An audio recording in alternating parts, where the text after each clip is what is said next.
She entered the palace as a fake bride, but someone wanted her dead. The harmattan breeze blew gently across Etti village, carrying dust and the warm smell of roasted corn. Adana walked through the bustling market with her basket of herbs balanced easily on her head. She was a slim, graceful 23-year-old with smooth brown skin that glowed even under the dry harmattan sun. Her face held a quiet, natural beauty, arched eyebrows and bright, steady eyes that made people feel calm just by looking at her. Villagers often say she looked like her grandmother, the great healer of the olden days. But beauty was the least of Adana's gifts. She had inherited the rare ability to mix herbs that soothed fevers, healed wounds, and calmed stomach pains. The villagers often buy her remedies. That was where she earned a little money to support her family after her father lost all his farm produce 2 seasons ago. "Adana, wait!" She turned to see her younger brother running toward her, panting hard. "It's Baba. Chief Okoro's soldiers took him. They said he still owes money." Her heart dropped. Her father had borrowed money 2 seasons ago when the rains failed. Everyone knew Chief Okoro never forgave debts, and he was known for wickedness. She ran to the palace, dust rising behind her feet. 2 guards blocked the gate, staring at her like she didn't belong there. They refused to let her in. While they argued, a tall man stepped out into the sunlight. "Let her in," he commanded. The guards obeyed immediately. He had dark skin, calm eyes, and the royal tribal marks on his cheeks. His white agbada shone under the harmattan light. "I am Ugo, Chief Okoro's son. Your father's debt is large." "I'll pay," Adana begged. "Just don't hurt him." "The debt is 500,000 naira. The world went silent around her. She could never find that kind of money, not even in 10 years. Ugo studied her quietly, as though weighing something only Lee understood. Then he spoke softly. "There may be another way. Follow me." Adana hesitated, but she had no choice. Ugo led her to a quieter part of the palace, stopping in a small courtyard. He turned to face her.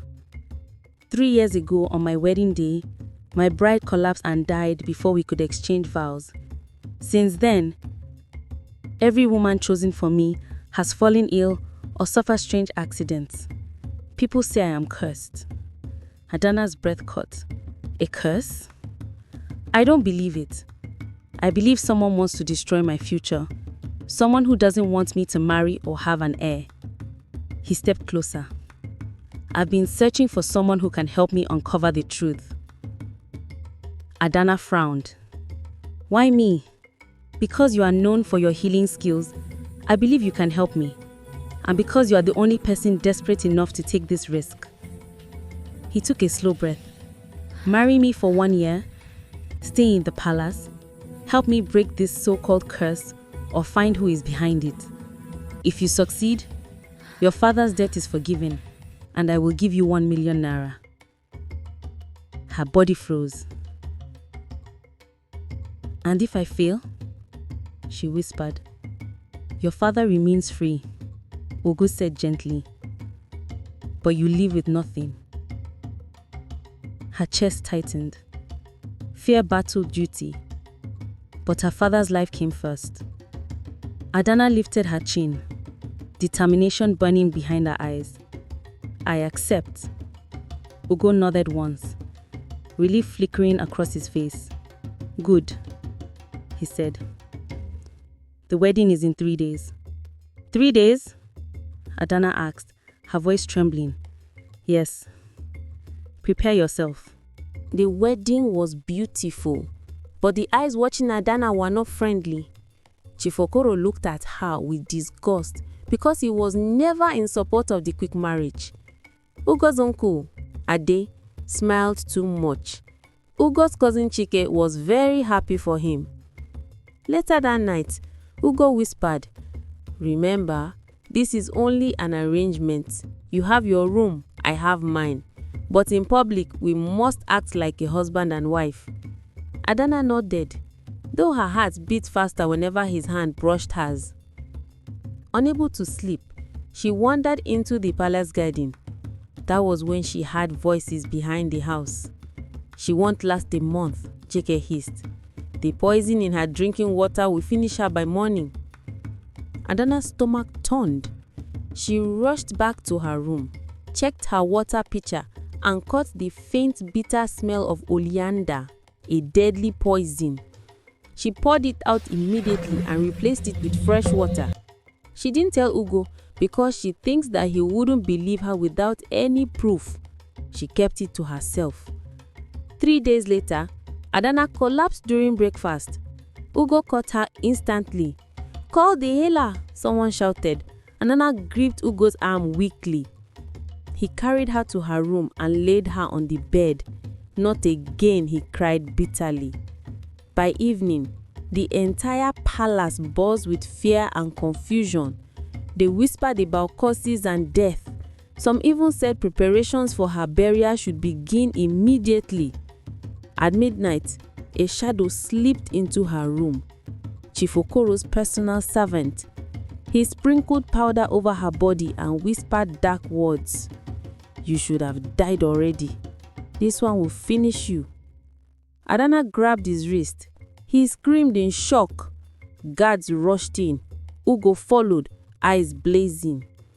No one knew that Adana had earlier planned her collapse with Ugo. It was the only way to expose whoever was trying to kill her. The servant confessed everything. Chike had been poisoning Ugo's brides. Ade supported him so his son could be the next chief. Chief Okoro knew but kept quiet because Ugo opposed his corrupt deals with foreign miners, destroying their land. He refused to step down for his son to become the next chief because of the money he was making. The palace shook with anger. Chief Okoro was forced to step down. Ade and Chike were banished. Ugo became the new chief, and Adana, who risked her life to save him, remained his queen. 6 months later, Ugo and Adana sat beneath the ancient baobab tree. "You fulfilled your duty," Ugo said softly. "You're free now, and your 1 million naira is ready." Adana gently looked at him. Over time, she had seen his kindness, humility, and strength. And she had fallen deeply in love. "What if I don't want to leave?" she whispered. Ugo turned, stunned. "Adana, I love you, but I won't keep you because of a contract. You deserve to choose." She stepped closer. "Then ask me to stay, not as part of an agreement, but as your wife." His voice shook. "Adana, healer of my people, keeper of my heart, will you stay with me?" She breathed. "Yes, 1,000 times yes." Under the baobab tree, they kissed for the first time. The branches swayed as though blessing them. The palace courtyard had become a healing center. People traveled from far villages to see Queen Adana. Their little daughter played at her feet, laughter echoing like music. Ugo walked out from a meeting with village elders. He had restored the land, chased out the mining companies, and brought peace back to Etti. He wrapped his arms around Adana. "Do you regret anything?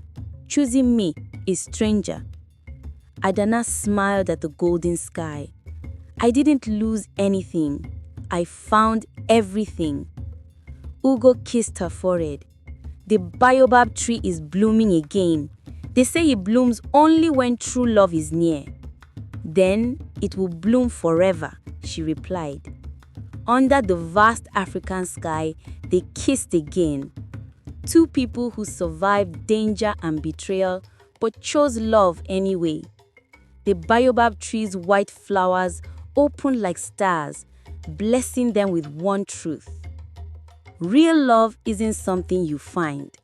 It's something you build, choice after choice, day after day, and their love lasted for generations.